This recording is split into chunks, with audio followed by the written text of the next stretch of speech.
మావోయిస్టులమంటూ బెదిరింపు లెటర్ రాసి డబ్బులు డిమాండ్ చేసిన కేసులో 2 నిందితులను అరెస్టు చేశారు జీడిమెట్ల పోలీసులు. ఈ నెల 21న ఒక బెదిరింపు లెటర్ వచ్చిందని 50 లక్షలు డిమాండ్ చేస్తున్నారని 22న పోలీసులను ఆశ్రయించారు బాధితుడు కూన రాఘవేంద్ర గౌడ్.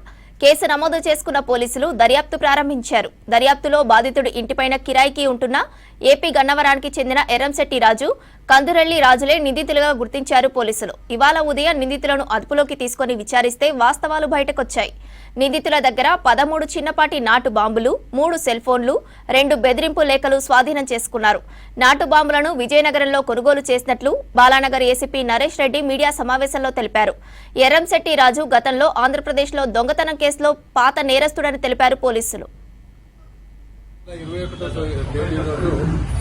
సాయంత్రం మనకు షాపూర్ నుంచి ఉన్న రాఘవేందర్ గౌడ్ అని పోలీస్ స్టేషన్ వచ్చి కంప్లైంట్ ఇవ్వడం జరిగింది.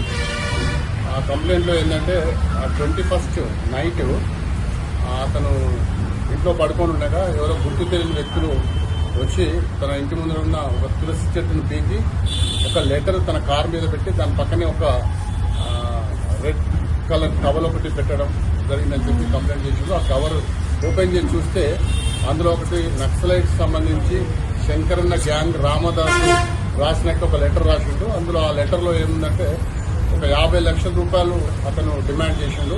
ఇతన్ని రాఘవేందర్ గౌడ్ వాళ్ళ ఫాదర్ రవీందర్ గౌడ్ను డిమాండ్ చేసిండు. 50 లక్షలు ఇవ్వకుంటే నీ కొడుకు రాఘవేందర్ గౌడ్ను చంపేస్తాం, అదేవిధంగా నీ ఇల్లు 2 ఇళ్ళు కూడా పూర్తి చేస్తామని చెప్పి అందులో హెచ్చరించడం జరిగింది.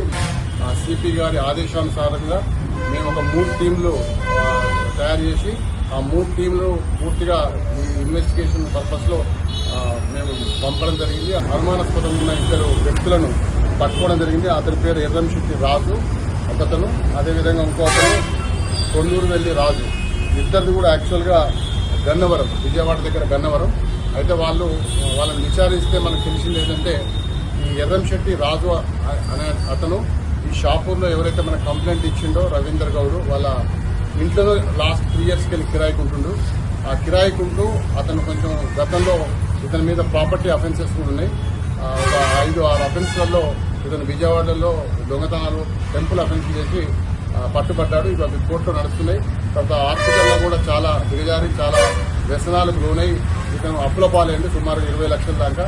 ఈ అప్పులు తీర్చుకోవడానికి ఎలాంటి మార్గం ఆలోచించి ఇతను ఒక సుడో నక్సలైట్గా మారి ఈ లెటర్ పెడితే ఇతను డబ్బున్నాడు కాబట్టి ఈ లెటర్కి రెస్పాండ్ అయ్యి ఈ డబ్బులు ఇచ్చాడనే ఆలోచనతో తన ఫ్రెండ్ ఇంకొక రాజును పిలిపించి అతనితో మాట్లాడి అతను ఫస్ట్ ఇనీషియల్గా ఒక 5,000 క్యాష్ ఇచ్చి అతన్ని పిలిపించుకొని అతని ద్వారా ఇల్లు చూపెట్టి ఈ లెటర్ ఇతనైతే గుర్తుపడతారని అతని ద్వారా మాస్క్ ధరించి